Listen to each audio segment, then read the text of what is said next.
Historic Golden Gate is the entrance from the Pacific Ocean to the San Francisco Bay. It is now spanned by the longest suspension bridge in the world. Here, in one of the world's largest landlocked harbors, dock the ships of the seven seas.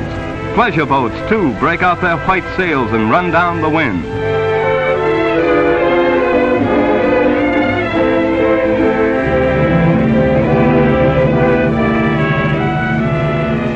Alcatraz, a grim federal prison, is built on a rock jutting up from the center of the bay.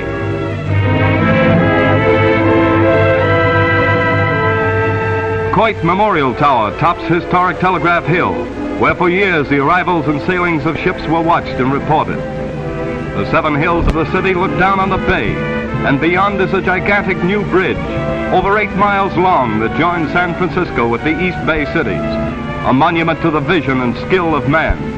This colossal structure tunnels through Yerba Buena Island and crosses the largest navigable body of water yet spanned.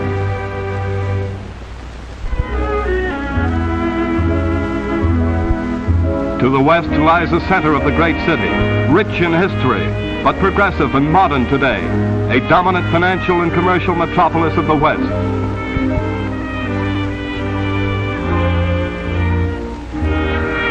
At the foot of Market Street is a big ferry terminal, its tall tower long a famous landmark that can be seen for miles around. From high on Twin Peaks, the beautiful view of the city gives one an idea of its expanse and its many tall buildings on high hills. Market Street is a main business thoroughfare so wide that it has 4 car tracks. It extends diagonally across the city from the ferry terminal out to the Twin Peaks. With its smart shops and theaters, it is a great white way.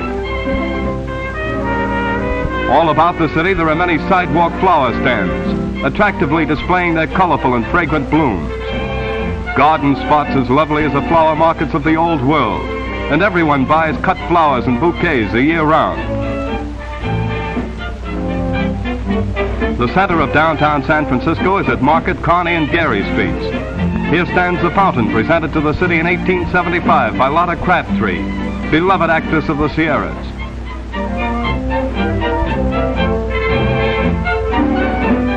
Facing Union Square, where uptown and downtown merge, is the St. Francis Hotel, and in the lovely palm-shaded square, the Dewey Memorial Monument.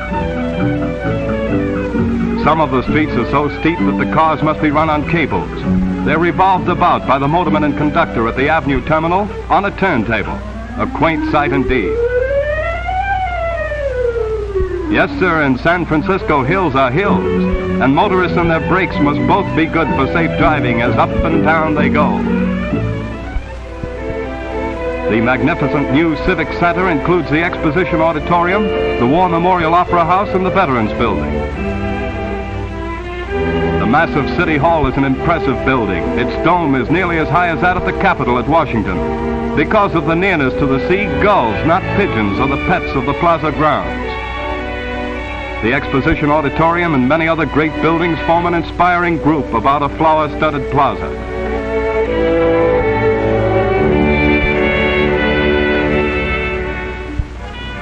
The new United States Mint is a building of modernistic lines, a distinctive structure appropriate for its purpose. In its well-guarded vaults are stored millions in gold bullion and silver bars. Frequently, the passers-by stop to watch the careful transfer of precious metal. Great quantities are received, and Uncle Sam takes no chances. It is handled with military discipline. Here are minted the copper, nickel, gold, and silver coins for the Pacific Coast, the adjoining western states, and the Philippines. Ingenious machines stamp, weigh, and count coins of all denominations, tons of them in a year.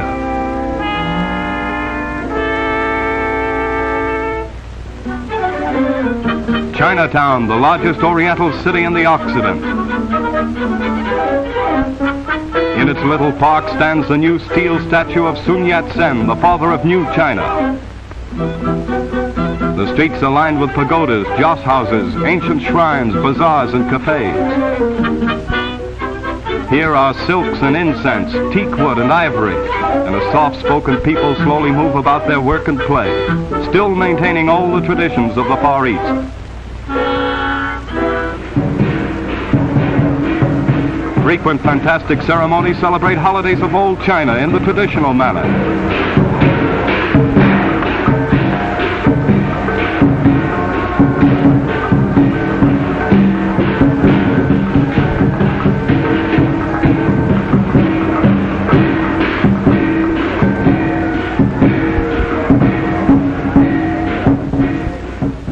On New Year's Day, all debts are paid and offerings made at the temple by young and old and rich and poor as they file by the altar of Buddha and generously give.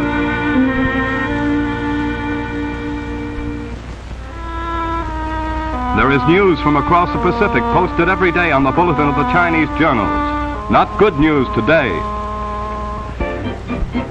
With native mannequins, a modern fashion show displays the latest styles as well as the ornate ancient costumes worn for centuries in old Cathay. These young ladies dress as well as their sisters of the Western world, and sometimes more picturesquely.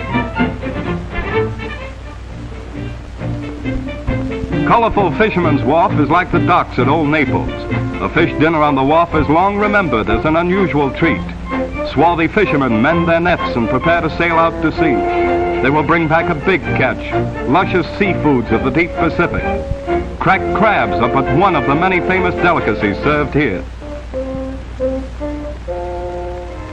On the site of the Panama Pacific Exposition of 1915, there are still standing and used some of the most beautiful buildings, monuments of the good taste of the last generation. San Francisco's most historic building is Mission Dolores, founded by Spanish monks in 1776. Many unusual relics are seen here from the days when California was ruled by Spain and Mexico. Golden Gate Park is the largest man-made park in the world. The DeYoung Memorial Museum houses many precious exhibits of paintings and statuary, beautiful buildings and monuments set in a garden spot of over 1,000 acres. Winding drives run from the city center to the sea. A singing waterfall in the heart of the park makes the city seem far away.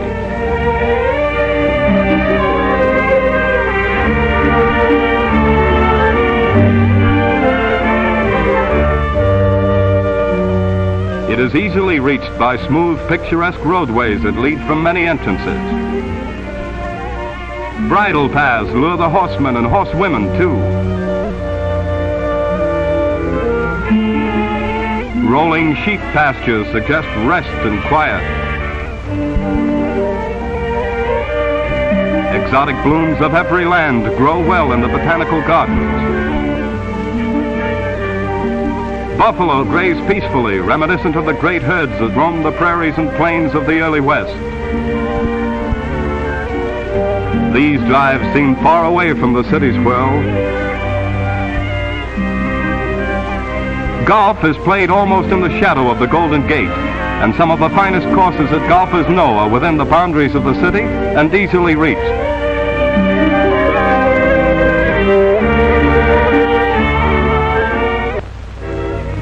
Directly overlooking the Golden Gate is the impressive California Palace of the Legion of Honor. High on the Pacific shore stands the Cliff House, a noted landmark since before the Civil War.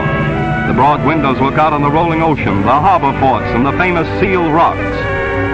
There are hundreds of seals here, and they play in the foamy spray and breaking waves. The Esplanade skirts the wide beaches of the sparkling Pacific shore, a charming drive along the sea leading to the coast highways beyond. And the old Dutch windmill waves its big arm in welcome or adieu to ships in the great harbor.